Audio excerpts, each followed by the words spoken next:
Hello বন্ধুরা, তোমরা কেমন আছো? আজকে আমি একটা ছোটো মোটো ভিডিও করছি।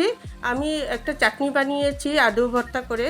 তার মধ্যে আমি পেঁয়াজ কুচি দিয়েছি, রসুন কুচি দিয়েছি, লঙ্কা কুচি দিয়েছি, দিয়ে ভালো করে তেলের মধ্যে নাড়াচাড়া আমি করে নিয়েছি।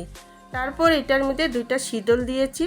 শীতল দেওয়ার পরে আমি লঙ্কার গুঁড়ো দিয়েছি, হলুদ গুঁড়ো দিয়েছি, দিয়ে এটাকে ভালো করে ভেজে নিয়েছি।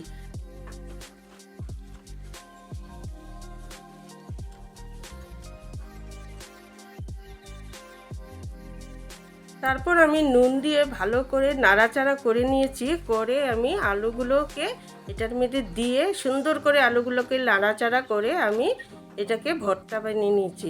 এটা খেয়ে দেখবে ভীষণ ভালো লাগে খেতে। এটা হলে আর কিচ্ছু লাগবে না খেতে।